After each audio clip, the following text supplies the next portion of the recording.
và sụt đây hôn ngày đây hạt đào tròn nó mới hạt đào tròn hạt đào tròn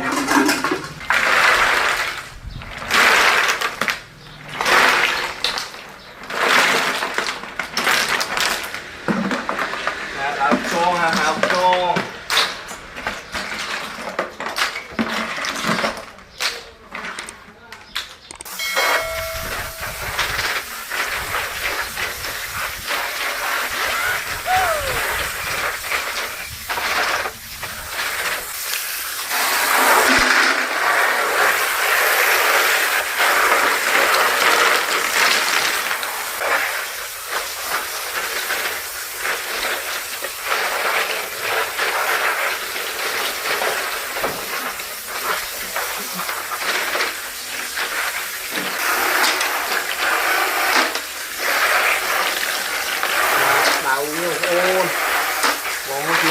đào tròn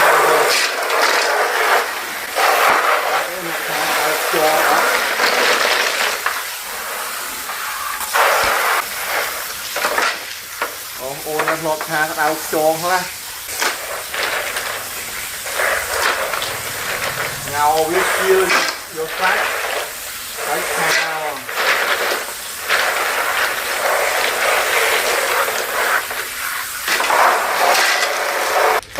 vô ngầu skill vô bộ vô skill vô sạch cha đào ngầu vô đặt ngầu ấy nè bà đặt ngầu lâu chọn đặt ngầu ấy dương từ rồi kêu ngọc này ôm một tí không play là đâu còn tiếp tí ảnh sát nhé lại vậy ai chụp bay mà bây giờ như là tiếng ngắn đấy hay bạch tinh chứ play như thế này chẳng hết mà tiếng ngắn chứ nè play biết nè em không kịp bán bên rẻ pro hôn nên rẻ pro qua rẻ pro hôn bà nó hôn đi rẻ pro dưới ok to và hôn play dưới miền group ở hơi play dưới miền group ở hơi đi chà đau hôn này chỉ cây mà đây là miền là cùi sáu trên miền oi vẹt một kêu hôn vẹt một kêu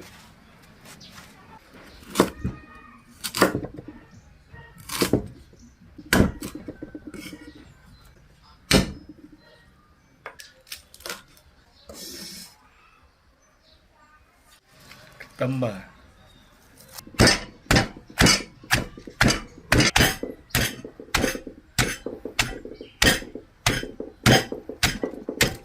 một cái kêu hôn lương ó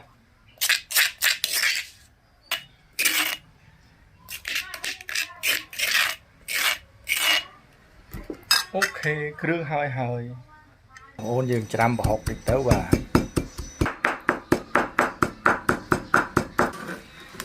đạn này nó son dưới bà nó son dưới đây là skill vô sạch vô một hà bà nó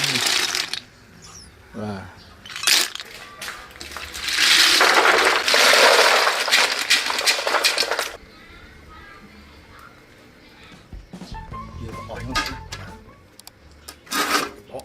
bộ sạch đặt sạch hơi nói chưa đóng không này trực tiếp mà hơi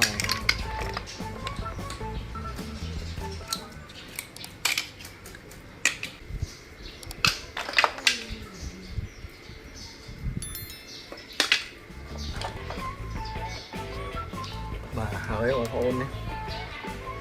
đâu tại bạch bao đấy và dừng vô sạch về vô tới chụp bánh bal mà hôn bánh bal mà bom ôn thì dương bánh bal với hôn này bánh bal là bánh bal đấy mà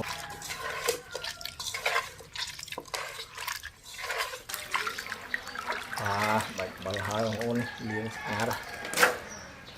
này mà hôn này to let's go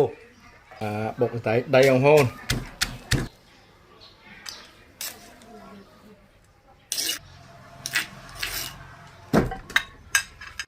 vàแล้วเครื่องយើងមានសពគ្រប់អស់ហើយបាទតាំងពីសណ្ដែកដីគ្រឿងប្រហុកបន្លែម្ទេសអីមានទាំងអស់ហើយចងអីបាទស្អាតអស់ហើយឥឡូវយើងចាប់ផ្ដើមឆាតែម្ដងបាទតោះទៅតែម្ដងបាទអញក្តៅយើងដាក់ខ្ទឹមបាទទឹកត្រី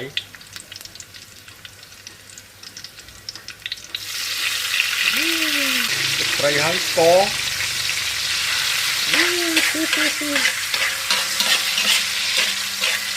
អំបិលបន្តិចអំបិលរ៉ូឌីបន្តិចប៊ីចេងបន្តិច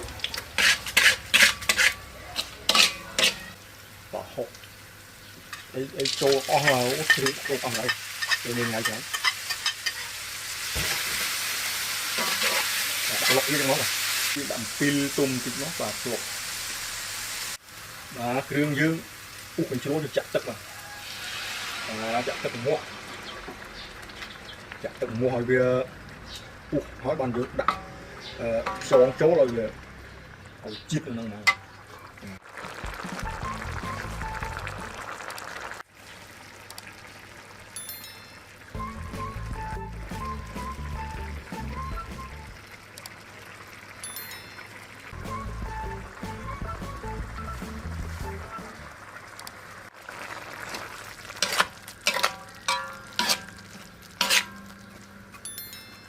ហើយយើងចាក់ខ្យងយើងចូលតែម្ដងបាទអីមកនេះដល់ទៅ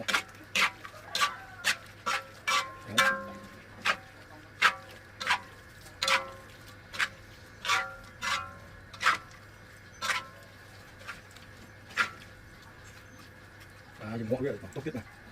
មកវាតិចឲ្យចូលជាតិមកទៅវាគ្របវាទៅអូយមើលវាក់អេតំណងហ្នឹងនេះដាក់ស្ដាយចូលមកបាទដាក់ម្រះព្រៅស្ដាយវាគាត់រលួយជាងបន្លែយើងមានក្នុងនេះហើយម្រះព្រៅទេបាទ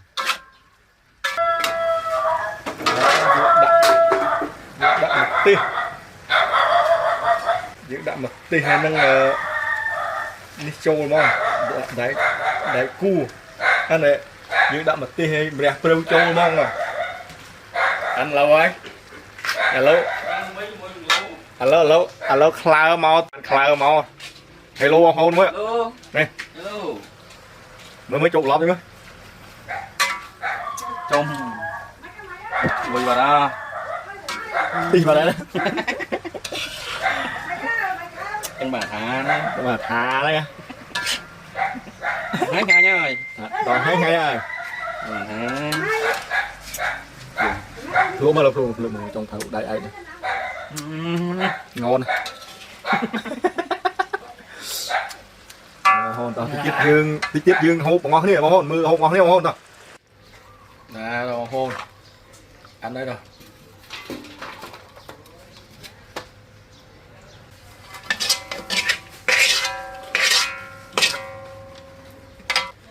hôn này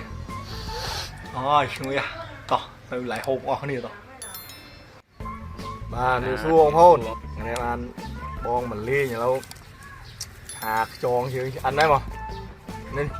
từ nón đó mà hôn này nè rồi hôn lộp ấy hạt tròn hạt đáo á và nó ăn đi một tí đó co và lâu dương đã khluộc tập dương thế hôn là khluộc tập hôn này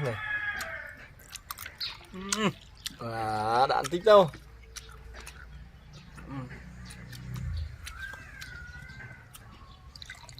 nàng đó ăn bà này chị rẹ môi mới chị rẹ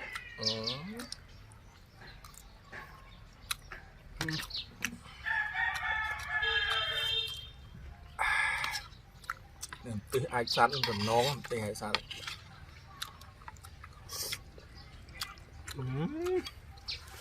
nó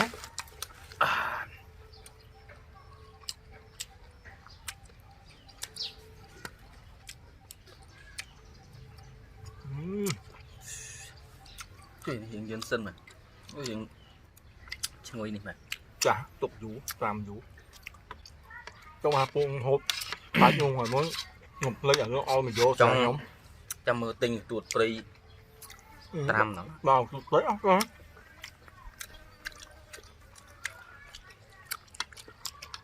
hộp bài là bẹ mùi như không màu tiền ra mình phải tụt hơi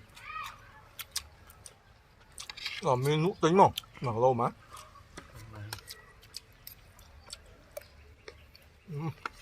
hả là chứ đã bệnh nhà quá thì ai sát đó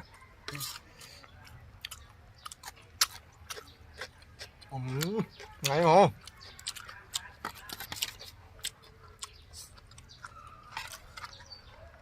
mình đang mổ mà này mồm bật trái ở pha bên này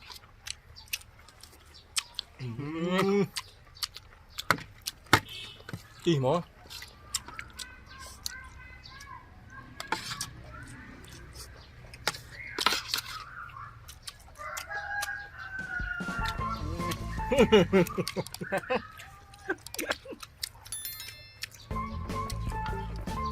mò cho bọt ngay chi đó bán vô vài giờ giật nói tía nè cả muốn cay vậy tổng hộp người hơ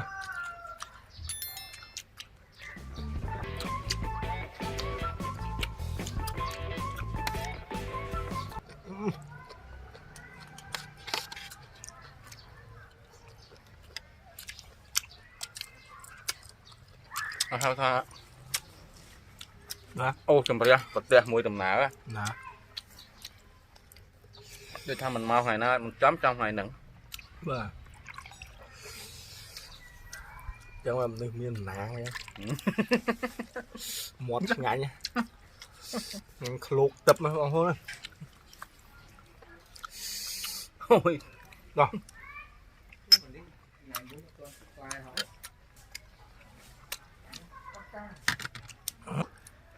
hello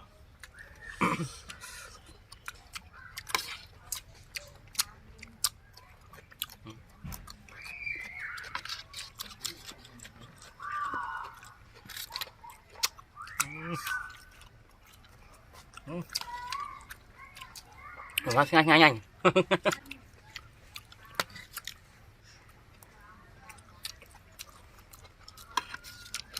nhanh mà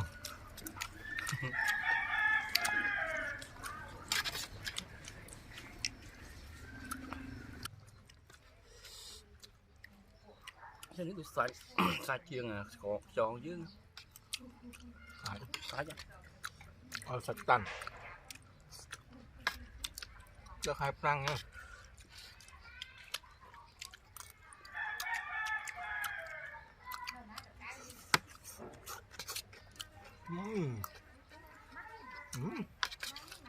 vơ vơ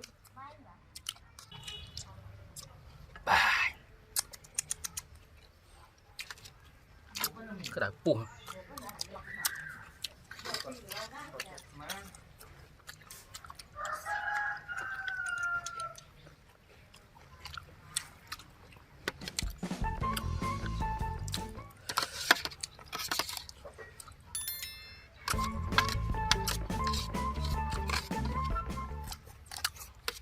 tay của anh vâng tay của anh ôi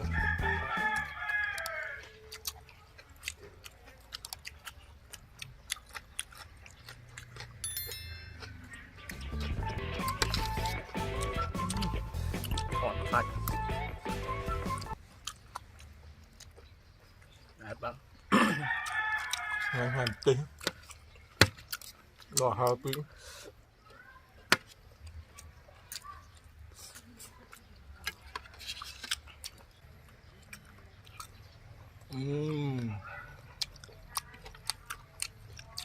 Đấy không? Đó.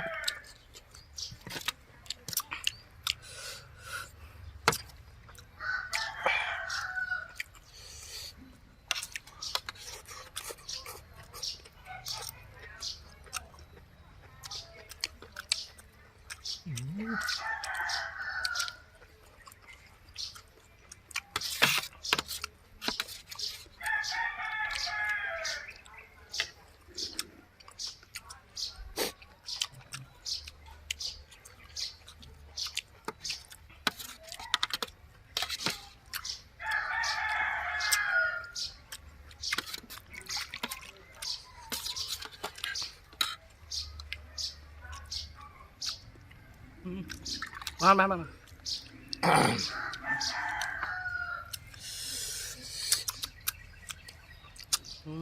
ตีตี ฮัลโหล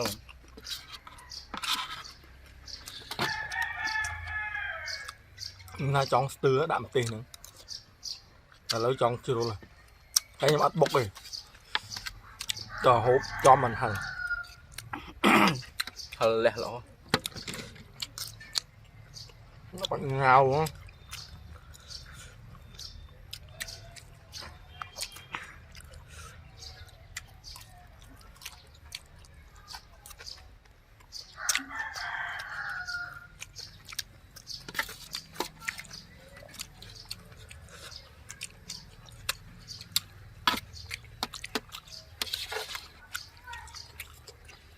bà ọ không một tặng đó và hốt tặng đó ở đây cho không ấy hơ mới mua hồ chất à rồi mình chơi không mắng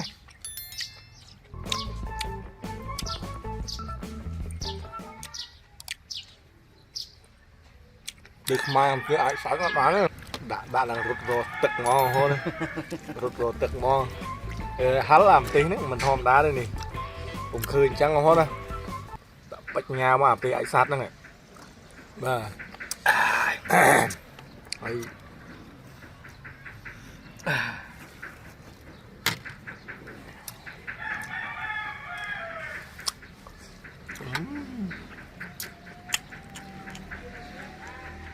nói nè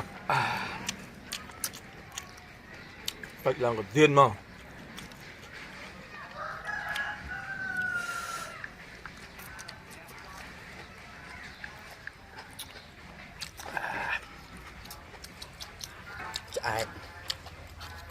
chạy mặt clean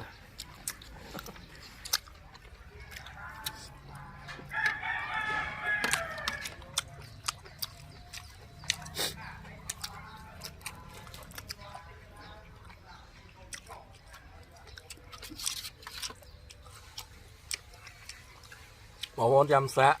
trà son trà đau lên không á xài nhau không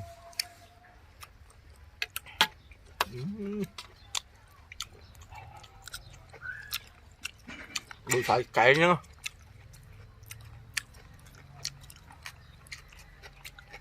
phải cậy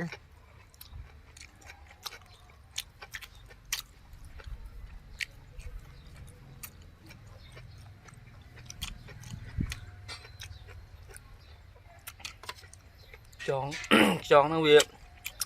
ló thì ở bên ấy thì si là sâu thì tổ gì sạch cô không phải cô gì ra si sâu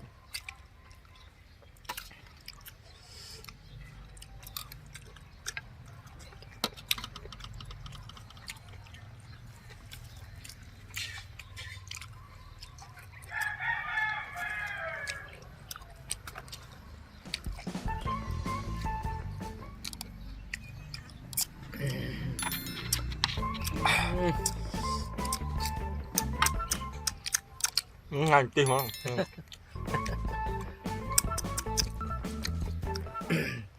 ขอบคุณพ่อพลvà chui subscribe channel YouTube ម្នាក់មួយផងបាទបាទមានវីដេអូហូបឆ្ងាញ់ឆ្ងាញ់ឲ្យបងប្អូនមើលបាទហូបប្លែកៗអញ្ចឹងណាបាទជួយ subscribe channel YouTube ម្នាក់ផងបាយបាយអរគុណជំរាបលា